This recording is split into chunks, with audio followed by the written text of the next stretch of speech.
2024년 갑진년이 밝았습니다. 새해 복 많이 받으십시오. 강혜신의 오늘의 미국.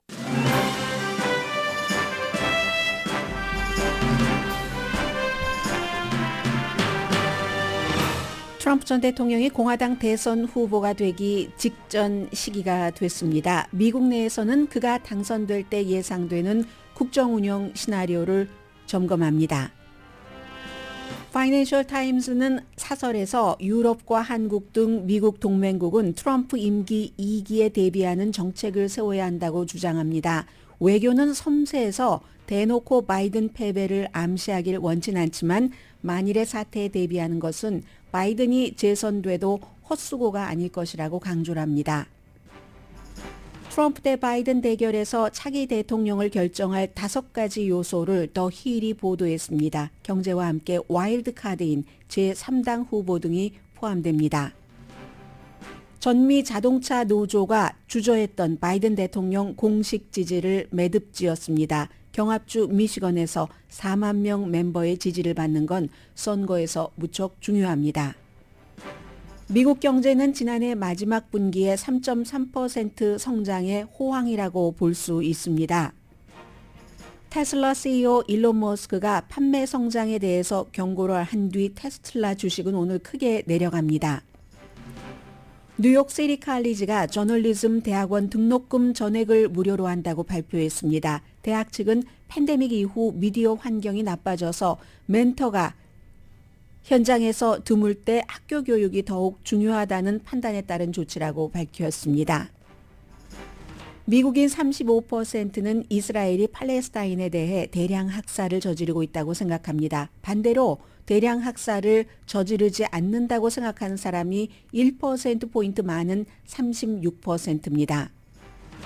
국민의힘 배현진 의원이 청소년으로부터 돌로 공격을 당해 입원했습니다. 미국 언론에서는 이달의 2번째 한국인 정치인 공격이라고 보도합니다. 여러분 안녕하십니까? 오늘의 미국 강혜신입니다. 아무리 니키 헤일리 후보가 후보를 사퇴하지 않는다 할지라도 지금 미국과 세계의 언론은 거의 특별한 이변이 없는 한, 물론 이변이 있을 수 있는 확률은 항상 50%입니다. 여러 가지가 있잖아요. 가장 자연적으로는 트럼프 전 대통령과 바이든 현 대통령이 나이가 너무 많기 때문에 극심한 스트레스로 인한 무슨 건강 악화라든가 이런 모든 가능성이 있습니다.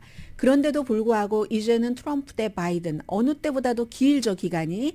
그래서 이제 그런 여러 시나리오도 생각을 하고 오늘은 이제 선거 끝나고 이틀째이기 때문에 다른 모든 뉴스로 돌아가기에는 조금 여기에 많이 미국 매체도 세계 언론도 주목을 하고 있는 것 같습니다. 기본적으로는 사실은 바이든 대통령은 트럼프가 뉴햄프셔에서 이렇게 이겼다 해서 싫어하는 게 아니라 원하는 상대를 만난 겁니다. 니키 헤일리보다 훨씬 쉽기 때문에. 니키 헤일리 후보야 공화당이 점점 하루 지나면 지날수록 트럼프 전 대통령 주변으로 모이고 있는데 특히 정치인들이 언제까지 버티게 할지 알 수 없죠. 더군다나 본인 My Sweet State, 사우스캐롤라이나주까지 간다고 했지만 그 전에 물론 네바다 있고요. 그랬지만 그 My Sweet State라는 곳에서 30%포인트 이상 진다면 지금 여론조사 결과가 그렇게 나오거든요. 그거 정말 51살의 젊은 정치인으로서는 사람들에게 기억하게 하고 싶지 않은 상황일 겁니다. 그 전에 본인의 6년이나 주지사를 했던 사우스캐롤라이나주의 예비선거가 치러지기 전에 사임을 할 가능성도 있고요. 트럼프 전 대통령으로서는 여러 가지 좋은 것들도 많이 나왔지만 기본적으로는 보수적인 유권자는 83%가 그를 지지하지만 팍스 텔레비전의 여론조사 결과 공화당의 3분의 1은 절대로 또 트럼프 전 대통령에게 지지하지 않겠다 하는 답변, 놀랄만한 답변이라고 그 드러지 리포트는 보도를 하더군요. 이런 상황에서 지금 공화당의 상원에서도 좀 온건파 많은 정치인들이 트럼프 쪽으로 가지만 수잔 콜린스 같은 메인주의 이런 사람들은 나는 트럼프를 지지하지 않을 것이다. 적어도 앨리스트 나오는 이런 얘기를 하고 있습니다. 이 상황은 다 다르고 여러 가지를 예상해 볼 수 있고 갈 길도 여러 갈래가 있을 수 있지만 지금으로서는 시나리오가 트럼프 대 바이든 그 어느 때보다도 긴 그런 선거를 치르게 되는 겁니다. 그래서 지금 오늘은 제가 앞에서 두 가지를 말씀드리겠는데요. 하나는 뉴욕타임즈의 4명의 기자들이 트럼프 전 대통령이 임기 2기가 되면 무엇을 할 것인가 아주 복잡하게 하지 않고요. 간단하게 중요한 것만 예상되는 것을 분명히 이건 이럴 거야 하는 것을 정리를 해놨고 그 뒤에는 미국이 아니라 세계 파이낸셜 타임스도 이미 끝났다. 공화당의 예비선거는 트럼프가 공화당 후보다. 머리에 왕관만 올리지 않았지 이건 대관식이나 마찬가지다라고 보도를 하면서 해외 국가들은 어떻게 해야지 되는가. 그런데 이 점은요. 국제 정세라기보다는 보통 우리가 인간의 일상생활에서의 전략 전술도 있을 수 있잖아요. 뭐 전략이다 전술이다 기억하지 않는다 할지라도 우리가 하는 행위 그런 그 행위에 대한 얘기이기도 하기 때문에 뉴욕타임스의 국내판 그리고 그 파이낸셜 타임스의 해외 지금부터 트럼프 전 대통령이 당선이 된다고 가정을 하고 이것도 50%입니다. 앞서 말씀드린 것처럼 바이든 대통령은 좋아합니다. 트럼프와 겨룰 때. 그래서 트럼프가 이긴다고 가정을 하고 뉴욕타임스의 데이빗 레온하르트 그리고 조나단 스완, 매기 하버먼, 찰리 세비지 이 4명의 기자들이 한 명이 데이빗 레온하르트 씨가 질문을 하고 이렇게 답변을 하는 형식이거든요. 이름을 일일이 지금부터 다 말씀드리지는 않겠습니다. 주도는 데이빗 레온하르트 씨가 했는데 두 번째 임기에 트럼프 전 대통령이 이제 당선됐다고 가정을 하고요. 첫 번째보다 훨씬 더 급진적으로 통치할지 이제 이게 궁금한 거예요. 이 기자는. 그래서 임기 1기 때 공약을 많이 지키지 못했는데 이 기자의 입장입니다. 또 다른 기자는 또 반박도 하고요. 국경 장벽을 세우는 것이라든가 뭐 아프가니스탄에서 철군한다고 약속했던 것, 힐러리 클린턴을 내가 대통령이 되면 감옥에 가둬버리겠어 한 것, 무슬림을 입국 금지시키는 것, 인구조사 그 안에 인종을 반드시 넣게 하겠다 하는 것 이런 걸 못했는데 두 번째 임기에는 본인이 공약한 것을 할 수 있을까? 이게 질문이었습니다. 그랬더니 그 질문에 대해서 답을 하는 기자들이 하는 말인데요. 한 일도 많다. 앞서 그런 것을 안 했다고 얘기를 했지만 트럼프 전 대통령이 공약을 지킨 것도 굉장히 많아서 처음에는 뭔가를 해보려고 했는데 그 트럼프 전 대통령의 입장이 너무 위험하다고 하면서 저항하는 그 저항 세력이 많았고 그 같은 저항까지 계산하지 못하고 그 자리에 그런 사람들을 임명을 시켰기 때문에 뭐 나중엔 다 그랬잖아요. 국방, 법무, 뭐 국무장관 다 마찬가지로 그랬기 때문에 못했지만 이민 같은 경우는 망명 시스템은 거의 파괴를 했고 임기가 끝날 무렵에 아프가니스탄에서 철군하는 방향으로 전환을 했다. 그래서 트럼프가 탈레반과 약속한 것을 바이든이 들어와서 그 약속을 지켜서 바이든은 그 약속을 지키고 나서 그때부터 지지율이 지금까지 떨어지면서 회복되지 않는 거죠. 무역은 중국은 물론 유럽 동맹국에도 관세를 많이 부과했고 뭐 프랑스의 와인 등등이요. 오바마의 시그니처인 무역협정 환태평양 파트너십에서도 탈퇴를 한 것, 트랜스퍼시픽 그 파트너십에서 탈퇴를 했고 파리의 기후협약에서도 탈퇴를 했다. 트럼프가 한 일이 많다. 이렇게 지적을 합니다. 그랬더니 이제 또 다른 이 정책 전문가 기자는 한 가지 우리가 이제 트럼프가 재선된다 할 때 사태를 보는 방법은 트럼프 임기 당시에 팬데믹이 시작됐기 때문에 그 팬데믹으로 모든 것이 바뀌면서 중단된 것이 많은데 그 팬데믹 때문에 중단됐던 것부터 시작할 것이다 라고 얘기를 합니다. 그리고 또 반 트럼프 사람이 정부 요소에 있다면 그 사람들을 숙청하려고 임기 끝에는 또 그런 작업이 들어갔었다는 겁니다. 백악관에도 충성파들로 채우고 뭐 법무부도 그랬었고요. 공직자를 쉽게 해고시키도록 만들 계획을 쭉 실행해 나가다가 팬데믹 때문에 모든 게 중지됐는데 그런 것부터 시작할 것이다 라고 얘기를 합니다.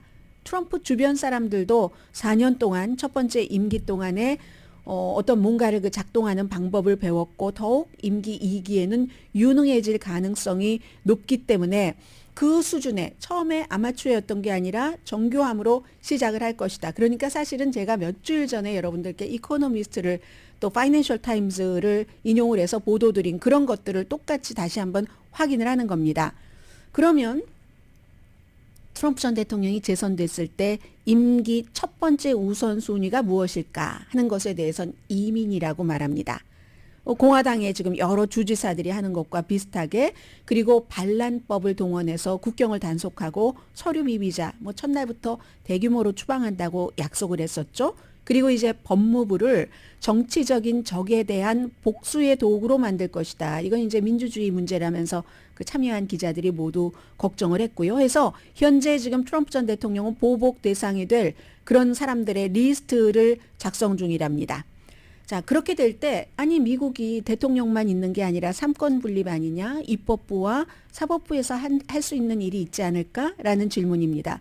그 역할이 의회나 연방대법원이나 역할이 줄어들 것이다. 과거에 트럼프 전 대통령을 막았던 것에 비해서는. 왜냐하면 의회에선 트럼프에 맞섰던 공화당 의원 대부분은 정부를 떠났거나 2025년까지 떠날 계획이고 존 맥케인은 숨졌죠. 연방 상원의원. 그리고 미치 매코넬이 아니라 그렇죠. 연방 상원의원인 미치 매코넬도 이제 임기가 얼마 남지 않았고 나이가 워낙 많으니까 바이든보다도 많으니까 잭 브레이크 같은 사람.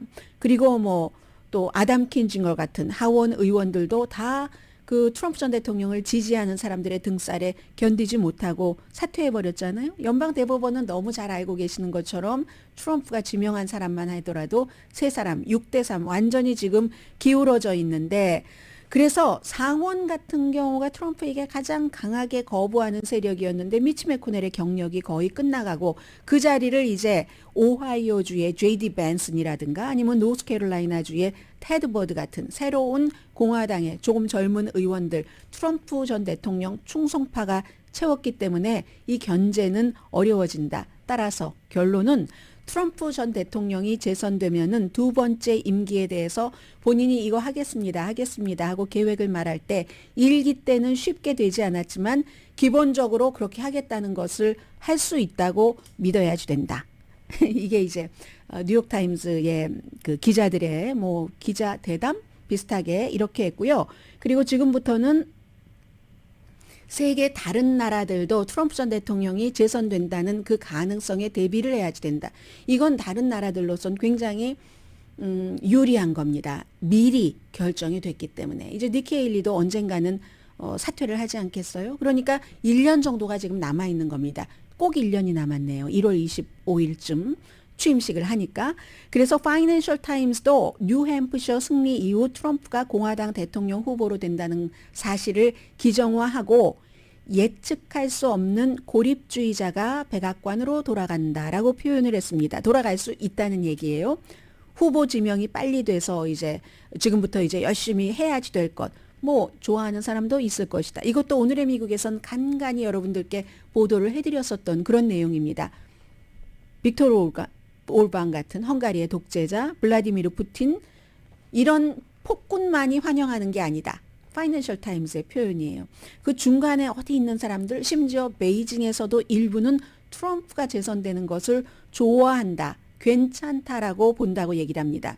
예를 들어서요. 베이징의 일부라든가 동남아시아에서는 바이든 대통령이 굉장히 전략적이기 때문에 상대하기가 어렵다는 겁니다. 만만치 않다는 건데 그에 비해서 트럼프 전 대통령은 이러한 것들을 국가의 그쪽 지역의 전체를 생각하는 게 아니라 미국과 그 국가 아니면 뭐가 이득이 되는가 이런 거래식으로 하고 빨리 또 그 직감에 의해서 결론을 내리는 트럼프가 여러 가지를 고려하는 전략적인 바이든보다 상대하기 쉽다는 거죠. 그건 여러 지역에서 그렇게 생각할 수 있는 국가가 있는데 다만 제일 불편한 국가들은 유럽, 그 순서대로 말씀드리겠습니다. 파이낸셜 타임스가 지적한 유럽, 일본, 한국, 호주를 포함한 미국의 그 동맹국은 트럼프의 임기 두 번째는 굉장히 불안하다고 얘기를 하죠. 한국, 주한미군 여러 가지 문제, 철군 얘기를 한다던가 부담금을 늘리라고 한다던가 우크라이나 지원 중단할 것이고 나토와 유럽 방어에 대한 미국이 뭐 지금까지 했었던 약속 같은 것 안 지키고 하는 그런 것이요. 그래서 미국의 대선 결과와 상관없이 트럼프가 이기던 이기지 않던 상관없이 파이낸셜 타임즈 영국의 본사가 있으니까 유럽 지도자들은 우크라이나와의 공약한 이것도 빨리 해야지 되고 나름대로 뭔가 방안을 찾아야지 된다라고 얘기를 합니다. 나토 회원국은 합의된 뭐 GDP의 2%를 방위비로 한다는 것 아직 지키지 않는 나라가 있으면 그 같은 국방력 늘리기도 빨리 하고 이건 은근히 말은 설명을 일일이 하진 않지만 미국을 믿을 수 없다는 얘기도 되는 거잖아요. 트럼프 전 대통령이 재선이 되면은. 그리고 어차피 누가 대통령이 되든지 유럽의 어떤 방어 안보 같은 것은 스스로 해야지 된다는 얘기를 하는 겁니다. 한국에 대해서 자세히 얘기하지 않았지만 한국에서도 뭐 미국이 우방국인데 뭐 미국을 믿어야지 뭐 이게 아니라 믿는 것 좋습니다. 믿는 것 좋지만 자체적인 능력이 있고 나서 믿어야지 그냥 무조건 믿다가 그 나라의 사정에 의해서 뭐가 달라질 수가 있잖아요. 그 나라의 사람이나 사정에 의해서. 그래서 트럼프가 되든지 안 되든지 미국의 지원 없이 유럽이 스스로도 방어하고 우크라이나도 지원하는 것을 고려해야지 된다는 겁니다. 우크라이나 지원에 대해서는 무기뿐만이 아니라 수송기, 항공기, 기간산업, 구조물 같은 전반적인 것을 마찬가지고 2022년도에 그러니까 트럼프가 대통령에서 뭐 떨어지고 나서 유럽연합은 놀랍게 단결을 했는데 그 단결은 다시 깨질 수 있기 때문에 지금부터는 1945년 이후 유럽과 미국의 여러 가지 공동 방어 질서가 이어져 왔는데 그게 악화될 경우 어떻게 해야지 될지를 고민을 해야지 된다. 특히 이제 프랑스라든가 영국처럼 핵을 보유한 국가에게는 선택의 순간이라고도 할 수 있죠. 맨 마지막에 이런 얘기를 합니다. 이게 뭐 꼭 정치인에게 해당되는 거겠습니까? 외교라는 것은 섬세합니다. 파이낸셜 타임즈 사설입니다. 누구도 바이든이 패배할 것이라고 믿는다고 공개적으로 암시하고 싶어 하진 않습니다. 어느 나라도. 당연히 유럽 동맹국들도 트럼프 팀의 구성원 같은 것들 어떤 건가 무엇을 할 것인가 거기에 대한 우리의 대비책은 무엇인가 하는 것을 노골적으로 트럼프가 이길 가능성이 높아 하면서 찾는 게 아니라 조심스럽게 신중하게 찾아낼 것이다. 모든 만일의 상황에 대비해서 계획을 세워야지 된다. 이건 그렇게 계획을 세우고 나면은 설령 바이든이 재선되더라도 트럼프가 재선되더라도 바이든이 재선되더라도 트럼프가 재선될 것이라고 믿고 세워놨던 그 계획이 바이든이 재선되더라도 헛되지 않을 것이다. 오이스트 그게 그냥 헛된 것이 돼버리지 않을 것이다라고 얘기를 합니다. 유럽의 방어도 오래전에 스스로 다 재정립이 됐어야지만 됐기 때문에 이런 얘기를 하고 있거든요. 무슨 일이든지 해놓으면 저도 방송을 항상 해놨다가 오늘 방송 못하죠. 뭐 내일도 못하는 것 같고 한 달 뒤도 못하는 것 같죠. 그게 어디 가겠습니까? 준비를 해놨었던 것이 마음속에 머릿속에 있잖아요. 그것과 똑같이 미국이 이제는 미국을 무조건 믿고 가는 게 아니라 트럼프 이후에는 어떠한 상황도 올 수 있다. 같이 가는 길과 따로 가는 길. 따로 또같이의 전략을 특히 방어에 있어서는 국가 안보에 있어서는 지금이 마련할 타임이고 당연히 1년이라는 세월이 있으니까 세월이라고 부를 수 있을 정도의 짧은 그러니까 얼마나 다행인가 파이낸셜 타임즈 사설입니다. 이렇게 세계는 트럼프 전 대통령이 재선될 가능성이 많다고 보고 각짓기 나름의 입장에서 준비 중입니다.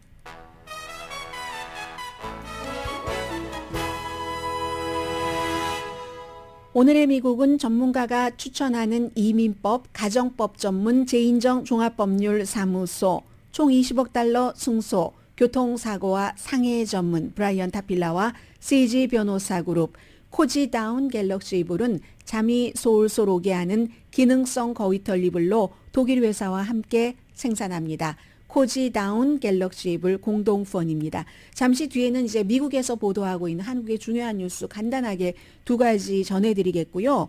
그리고 이제 정말로 이제 오늘까지 하고 나면은 언론도 늘 이제 선거 이슈는 떠나지 않겠지만 다른 이슈로 많이 갈 것 같고요. 잠시 뒤에 정말 중요한 두 가지 이슈도 전해드립니다.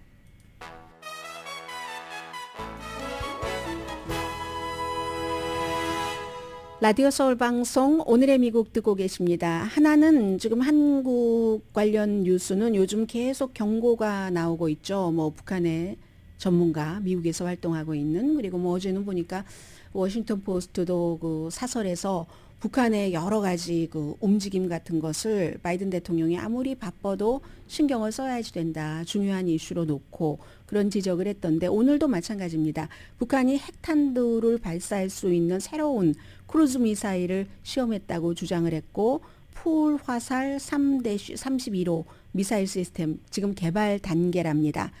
북한이 이제 발사하고 나서도 이건 개발 단계고 주변국 뭐 위협이 아니다라고 하면서도 자세한 내용을 공개하지는 않았는데, 뭐 한국과 일본, 미국 전부 뭐 나름대로 파악을 하고 있고요. 대부분의 미사일보다 좀 사정거리가 짧답니다. 그래서 아마도 기존의 그 시스템 같은 것을 개발하기 위한 그런 목적인 것처럼 보인다라고 얘기를 하고 있고, 그리고 이제 북한도 이달에 그 또 다른 미사일 시스템을 시험을 했고, 뭐 고체 연료 그 대륙간 탄도미사일, 미국과 뭐 미국의 군기지를 타격할 수 있다고 주장을 하는 뭐 이런 여러 가지가, 더군다나 이제 북한이 새로운 미사일을 러시아에 공급을 하는 우크라이나를 타격을 하라고 실제로 우크라이나를 타격을 했고, 그 북한의 미사일로. 그래서 여러 가지 뭔가가 항상 이렇게 뉴스가 나올 때 보면은요, 부글부글 그러니까 조금씩 거품이 나기 시작하고 부글부글 끓기 시작하고 하다가 확 터지는 경우가 실제로 많이 있기 때문에,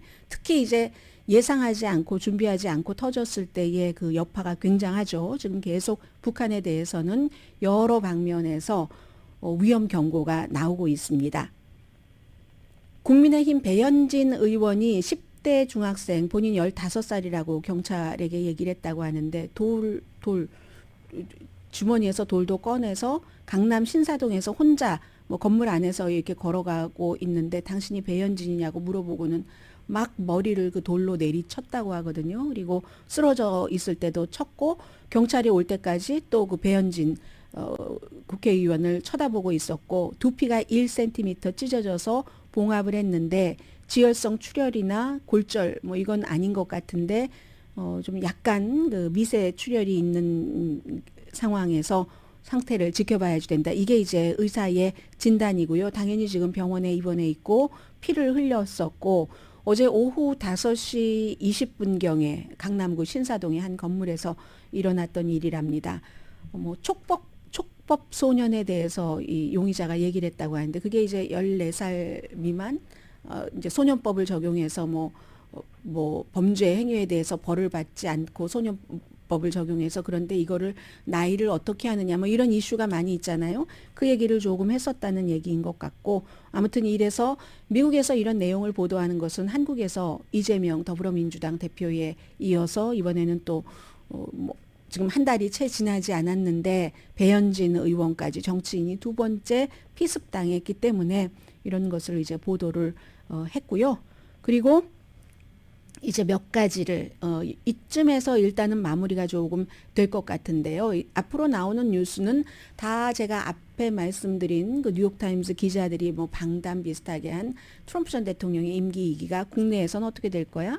파이낸셜 타임스가 해외에서도 준비는 해야지 돼. 그러니까 대통령이 될 가능성이 있다는 얘기잖아요. 그리고 나서 그럼 몇 가지가 지금으로선 또 변수가 있을 수도 있겠죠. 뭐 이스라엘 하마스 전쟁이 더 크게 퍼진다던가, 여러 가지 갑자기 또 가솔린 값이 엄청 오른다던가 그런 게 있으면, 그렇지 않다면 지금으로 보면은 한 5가지 정도가 트럼프냐 바이든이냐를 결정을 할 요소가 될 것 같다 하는 이런 정도와, 그리고 또 하나는 전미 자동차 노조가 바이든 대통령을 지지한 것은 또 중요합니다. 나름대로. 그래서 이 2가지 정도를 조금 전해드리겠는데요. 지금 무당파 가운데서 무당파는 뉴햄프셔에서 선거를 치렀을 때 62%가 헤일리 후보를 지지했거든요. 교육 많이 받은 사람도 마찬가지고. 이게 이제 그러면 트럼프 전 대통령의 약한 골이라는 것. 그리고 헤일리 후보를 지지한 유권자의 43%는 트럼프에게 투표하지 않는다가 아니라, 나는 헤일리가 이제 여기서 빠지고 나면은 바이든에게 투표를 하겠어, 이렇게 얘기를 했습니다. 팍스가 뉴햄프셔에서 이제 출구 조사를 한 결과 지금 그런 결과가 나왔거든요. 그래서 지금부터는 누가 이길 것인가를 결정할 5가지 요소. 넘버 원은 경제입니다. 이런 내용들도 많이 오늘의 미국에서 때때로 여러분들께서 들으셨기 때문에 한 번에 조금 정리하는 차원이었으면 좋겠어요. 바이든 팀은 결국은 경제가 이 대통령에게 희망적인 자산이 될 것으로 봅니다. 재임 기간 동안 1,400만 개 일자리 만들었고 많이 만들었지만 워낙에 코비드 때 줄어들었기 때문에 2천만 개 이상 줄어들었기 때문에 이 정도 만드는 거 어쩌면 당연한지도 모릅니다. 실업률 6.4%에서 3%대로 낮췄고 3.7%인가요? 인플레이션도 연간 3.4% 본인이 이어받은 것보다 훨씬 낮고 그러니까 이제 연착륙된다고 하고 주식시장도 지금 분위기 굉장히 좋은데 문제는 미국인들이 느끼지 못한다는 거다. 그런데요. 지금부터 11월 사이에 미국인들이 이걸 이제 느낄 수도 있다는 겁니다. 아니면 바이든 대통령이 경제에서 파멸해버리고 만다. 두 번째, 누가 대통령이 될 것인가를 결정하는 요소, 대통령으로 적합한가, 트럼프의 행동이, 바이든의 나이가. 트럼프는 뭐 91개의 뭐 혐의로 4개 케이스로 기소가 됐고 오늘도 지금 이진 캐롤이라는 칼럼니스트 법정에 출두했거든요. 트럼프 전 대통령이 성폭행하고 본인을 명예훼손한 것에 대해서 얼만큼의 벌금을 물어야지 되는지를 결정하는 그런 것들. 그리고 이제 반대자에게 뭐 해충이라고 하고 보복한다고 주장을 하고 이러니까 바이든 대통령 측에서는 야 민주주의에 정말 위협이야 하는 쪽으로 가는 거잖아요. 그러나 그 바이든 대통령은 민주당에서조차도 현재는 나이 문제, 이 유권자가 전체적으로는 28%만이 바이든 대통령이 나이나 체력적으로 대통령의 일을 잘할 수 있는 정도다라고 답변을 합니다. 민주당도 48%가 나이도 그렇고 체력도 그렇고 그 정도의 날카로움이 없어라고 얘기를 하거든요. 이제 두 번째고 세 번째는 낙태죠. 이민, 범죄, 경제는 아직까지는 이 세 가지는 공화당에게 좋습니다. 그러나 낙태는 지금도 인기가 없죠. 연방 대법원의 낙태를 좀 힘들게 한 판결을 싫어하는 사람이 여전히 58%, 좋아하는 사람은 30%입니다. 나머지는 별 의견이 없는 사람이에요. 28% 차이는 엄청난 거고 그리고 대통령 선거를 할 때 아주 중요한 도시 인근의 여성, 교육받은 여성, 트럼프의 약한 골이잖아요.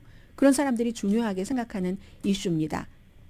실제로 연방 대법원에서 낙태를 어렵게 한 판결을 내린 뒤에 7개 주에서 낙태 관련 선거가 있었는데 캔사스라든가 켄터키와 같은 레드 스테이트, 공화당 주에서도요. 낙태는 우리의 의견으로 해야지 국가가 하는 게 아니야. 이런 민주당 성향에서 나올 수 있는 선거 결과가 나왔습니다. 중간 선거에서 민주당이 유리했던 것도 바로 이 이슈고요. 그리고 네 번째가 이스라엘 하마스 전쟁이네요. 만약에 이스라엘 하마스가 전쟁을 하던 평화를 높게 지내던 미국이 거기에 돈을 지원하지 않는다면 무기를 지원하지 않는다면 상관하지 않습니다. 외부의 전쟁이니까. 물론 뭐 이스라엘 하는 사람들은 있겠지만 이 정도로 상관하지 않고 미국 선거에 엄청난 영향을 미치지도 않을 겁니다. 그런데 이건 민주당에게 바이든 대통령에게 아주 나쁩니다. 민주당이 반으로 갈려져 버렸으니까 젊은 사람들은 팔레스타인, 이스라엘이 너무 심각하게 해요 라고 하고 나이 든 사람들은 뭐 본인의 종교적인 기반이나 그런 것들 때문에 이스라엘을 지지를 하고 이번 주에도 바이든 대통령이 어디 가서 연설을 하는데요. 버지니아주였던가요? 계속 누군가가 해클링을 하더군요. 대통령 연설을 방해했는데 그게 요즘은 대통령 연설을 방해한다 하면 그 사람은 친 팔레스타인계 운동을 하는 그런 사람들이거든요. 그리고 특히 이건 이제 뒤에 말씀드릴 이슈와도 연결이 되는데 미시건주가 경합주잖아요. 경합주에서 굉장히 20만 명 정도 아랍계가 살고 있기 때문에 이건 바이든 대통령에게 무척 마이너스가 되는 그런 이슈입니다. 5번째, 바이든이냐 트럼프냐를 결정지을 요소는 제3당 후보입니다. 3당 후보도 많아요. 많은데 뭐 여러 사람들은 별로 거론할 의미가 없고 지지율이 굉장히 작을 테니까 가장 큰 와일드 카드 그 로버트 케네디 주니어일겠죠. 그런데 이게 참 계산하기가 힘들다는 겁니다. 누구는 민주당에서 빠져나갔기 때문에 바이든에게 해가 된다라고 얘기하지만 또 다른 여론조사를 보면은 아니야. 이 로버트 케네디 주니어가 민주당에서 빠져나가서 무소속이기는 하지만 음모론을 좋아한다던가 그 여러 가지에 대해서 뭐 팬데믹, 뭐 약도 먹지 말라고 하고 백신 이런 여러 가지에 대해서는 트럼프와 비슷해. 그래서 트럼프 표를 깎아 먹을 거야. 이렇게 얘기하는 사람도 있거든요. 이런 제3당 후보가 얼만큼 누구에게 해를 줄 것인가는 계산이 정확하게 나오지 않기 때문에 간단치 않은 거죠. 녹색당의 질 스타인 같은 경우는 뭐 바이든 대통령에게 해가 되는 게 당연하겠죠. 친환경 정책 쓰는 거니까. 그리고 진보적인 뭐 활동과 학자, 뭐 하버드에서 강의도 하고 하는 코넬 웨스트 같은 경우도 글쎄요, 이게 참 애매하고 듣게다 대고 아직까지 정확하지 않은 게 노 레이블이라는 공화당도 아니고 민주당도 아닌 사람들을 어떻게 해서 우리가 해보겠다? 13개 주에서 투표용지에 이름을 올리는 걸 확보를 했다. 이렇게 얘기를 하던데 아니 투표용지에 이름을 올릴 수 있도록 하는 것까지는 했는데 후보가 없어요 지금. 그래서 노 레이블에서 만약에 후보를 낸다면 그러면 지금으로서는 조 맨신 민주당이고 이제 재선에 나가지 않는다고 했잖아요. 나이도 많아요. 70대 넘었습니다. 그러니까 이 사람 이 경우는 뭐 바이든에게 해가 되겠죠. 그런데 아직 나올지 안 나올지도 모르고 여론조사 결과마다 다르고 하기 때문에 와일드 카드라고 표현을 하는 겁니다. 경제 대통령으로서 적합한가? 낙태, 이스라엘 하마스 전쟁, 제3당 후보가 대통령을 결정지을 것이다. 이민 이슈도 이제 여기에 또 포함될 수가 있겠죠. 그리고 오랫동안 지금 트럼프 전 대통령 얼굴이 보이네요. 트럼프 전 대통령과 바이든 대통령이 공식 지지를 받으려고 공을 들였던 전미 자동차 노조 유나이티드 오토모빌 워커즈가 주저를 오랫동안 하다가 어제 결국은 바이든 대통령 공식 지지 이렇게 매듭을 지었습니다. 지난번에도 역시 바이든 대통령을 지지했죠. 노조니까. 또 바이든 대통령 친노조잖아요. 그런데 올해는 또 피켓 시위에도 같이 가서 피켓도 들어줬고 했는데 트럼프도 공을 많이 들였습니다. 트럼프는 어떻게 공을 들였냐면 막 9월 달에 이 노조위원장 그 슈안 베인이라는 노조위원장 뭐 이름도 얘기하고 하면서 정말 좋은 사람이야. 그리고 나를 지지하려고 해 하고 또 자동차 노조에서도 이번에 바이든 대통령 공식 지지를 좀 미뤘던 이유는 바이든 대통령은 요즘 조금 주춤하긴 합니다만은 판매가 전기 자동차에 집중하잖아요. 전기 자동차는 보통 일반 자동차보다 그 일하는 사람이 한 4분의 1 정도만 필요하다고 하니까 자동차 업계에서 일하는 사람은 좋아할 리가 없겠죠. 메케닉들은 전기 자동차가 간단하잖아요. 뭐 배터리 하나 있으면은 되는 거니까. 그래서 트럼프 전 대통령은 또 전기 자동차 같은 것에 엄청나게 반대를 하죠. 그래서 내가 대통령이 되면은 막 오일 시추 엄청 많이 하게 할 거야. 이건 이제 자동차 업계, 기존 자동차 업계에 좋다는 얘기고 가솔린 자동차를 지지한다고 얘기를 하고 했습니다. 그럼에도 불구하고 결국 자동차 그 노조는 바이든 대통령을 공식 지지하는 이유는 그가 미국의 근로자 편에 선다. 도널드 트럼프는 미국 근로자를 비난을 한다. 도널드 트럼프는 미국의 억만장자를 대변하기 때문에 이 선거는 누가 우리 옆에 서느냐에 따라서 우리가 바이든이 우리 옆에 선다고 판단을 해서 바이든을 또 누가 우리 길을 가는가 바이든이 함께 그래서 공식 지지를 했다는 겁니다. 이 전미 자동차 노조는 멤버가 한 4만 명 되고요. 4만 명이면 가족까지 합치면 훨씬 많겠죠. 2배 이상이 될 겁니다. 아마 그 유권자까지 합쳐서요. 유권자까지 합치면 2배보다도 훨씬 더 많을 것 같고 그러면 미시건 디트로이트에 본부가 있고요. 미시건이 경합주잖아요. 앞서 이스라엘 하마스 전쟁이 민주당을 분열시켜서 미시건주에 20만 명 되는 아랍계가 지금 바이든 대통령에게 이스라엘을 너무 감싸고 돈다고 불편한 감정을 갖고 있는데 거기에 대해서 전미 자동차 노조는 그래도 이제 바이든 대통령을 지지를 했다 하는 이런 내용입니다. 그래서 바이든 대통령은 나는 친노조 성향이다. 미국 노조 운동은 중요하다. 어느 나라 세계 어느 나라 사람들보다도 미국 노조원들이 물건을 아주 잘 만들기 때문에 그러면서 내 임기 중에 미국의 자동차 공장 20개가 새로 오픈을 했고 25만 개의 자동차 관련 일자리가 생겼다. 이렇게 얘기를 해서 아무튼 지금부터 알 수는 없지만 이제 전쟁은 시작됐다. 여기까지는 마무리를 하고요. 잠시 뒤에 미국 경제와 또 한국 분들도 테슬라 자동차 자체에도 관심이 많으시고 테슬라 주식을 갖고 계신 분들도 계시는데 테슬라 주식은요. 계속 내려갔었는데요. 제가 방송 들어오기 전보다도 훨씬 많이 내려가고 있네요. 잠시 뒤에 전해드립니다.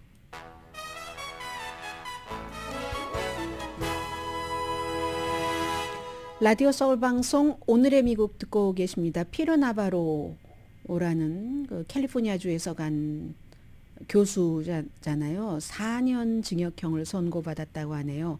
1월 6일 의사당 사건에 대해서 소환에 거부하고 한 그런 일에 대해서 참 4년이 아니라 트럼프 전 대통령 처음에 임기 시작될 때 뭐 경제에 관해서 중국과의 무역 전쟁하고 그 전에 트럼프 전 대통령도 뭐 주변 사람들도 전부 경험이 없고 하는 사람들로 많이 채워졌기 때문에 이제 사위가 아마존 보고 중국을 열심히 비난하는 그런 그 책을 쓴 이 피에로 나바로라는 교수를 딱 그 선택을 해서 백악관에서 트럼프 전 대통령 주변에서 열심히 이제 뭐 중국 때리기 같은 것을 했었는데 아무튼 지금 4년 징역형을 선고받았다고 합니다. 미국 경제가 지난해 마지막 그 4분기에 1년 전에 비해서 3.3% 성장을 했다. GDP가요. 국내 총생산이 예상보다 훨씬 강합니다. 예상은 2%였다고 하는데 3.3%니까 이건 뭐 50% 이상이잖아요. 그리고 1년 전과 그러니까 그랬다는 거고요. 그 전분기보다는 조금 줄어들긴 했어요. 전분기는 4.9%였었거든요. 성장한 이유가 그럼 무엇인가? 결국은 소비자들이 지출을 많이 했기 때문에 그렇다는 겁니다. 1년 전에 비해서 이제 소비자가 2.8%나 지출을 늘렸고 이것도 전분기는 조금 더 많이 지출했어요. 소비자도 3.1% 정도. 그리고 무슨 뭐 공장이라든가 장비 이런 데도 이건 조금 미래를 보는 거잖아요. 1.9% 지출을 늘렸고 주택 활동만 별로였답니다. 근데 주택 활동에 대해서는 뭐 올해 몇 개월 있으면 조금 좋아질 것이다. 이런 전망이 많이 나오는 것 같고요. 한마디로 이제 지난해 4분기 그 경제가 괜찮았다는 이런 결론은 이자율 인상 그로 인한 뭐 경제에 여러 가지 어려움이 있었어도 2023년도 한 해 동안 뭐 3, 4분기, 2, 4분기, 1, 4분기 다 합쳐서 보더라도 미국 그 경제는 강했다는 거고 그럼 지난해의 경제가 강했는데 2024년도는 어떤가? 모멘텀은 지금 좋아 보인다 하는 겁니다. 왜냐하면 또 그 소비자의 심리도 좀 개선되고 있기 때문에 주식시장 계속 상승하죠. 가솔린값 내려가고 실업률은 낮으며 인플레이션도 조금 완화되니까 이게 이제 또 바이든과 트럼프의 재대결에 대해서 특히 이제 민주당에서는 소비자의 낙관론 같은 것에 굉장한 기대를 갖고 있는 겁니다. 몇 개월 지나면 소비자들이 경제에 대해서 사실은 괜찮았네. 그 전에는 한 2년 동안 너무나 물가가 비싸서 거기에 대해서 딱 고정돼 있었던 것이 그 풀리려면 시간이 좀 필요하잖아요. 그래서 이제 올 봄 지나고 여름쯤 되면은 경제가 괜찮다는 말이 맞는 것 같다 하면서 이건 민주당의 희망입니다. 수치상으로는 괜찮으니까. 그렇게 역전될 것으로 기대를 하고 있고요. 트럼프 전 대통령은 하는 말이 강한 그런 그 데이터에도 불구하고 얼마 전에 이런 말을 했죠. 앞으로 12개월 안에 미국 경제가 붕괴할 것이다. 이렇게 예상을 했고 예상뿐만이 아니라 분명히 그리고 나는 붕괴됐으면 좋겠다. 그렇게 경기 침체가 일어나기를 희망한다라고 얘기를 했습니다. 그래서 많은 사람들은 지적을 했지만 트럼프 전 대통령 지지자들은 하나도 거기에 대해서 비난하지 않습니다.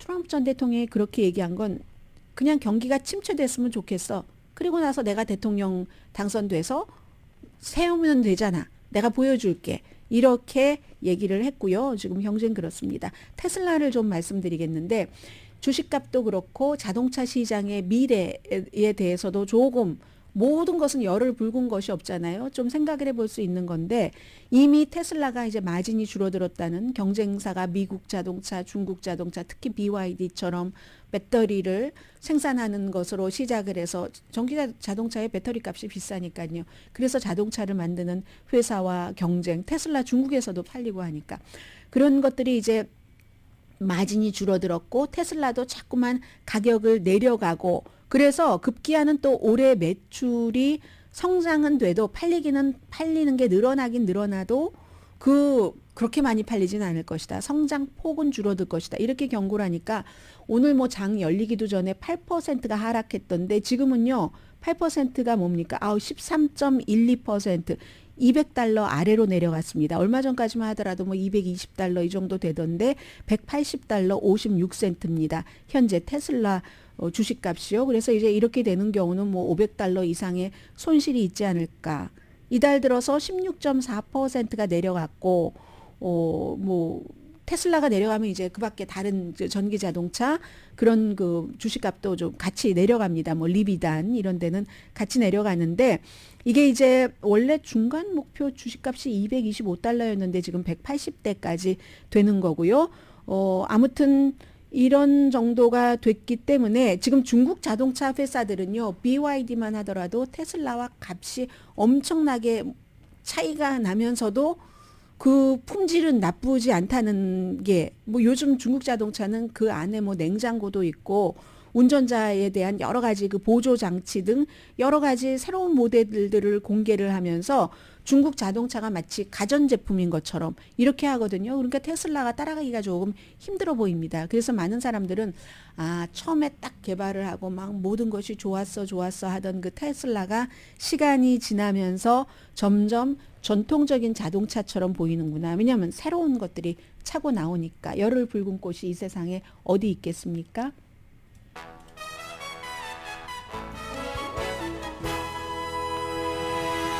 라디오 서울 방송 오늘의 미국 듣고 계십니다. 미국인 35%는 이스라엘이 팔레스타인에 대해서 대량 살상을 저지르고 있다고 생각합니다.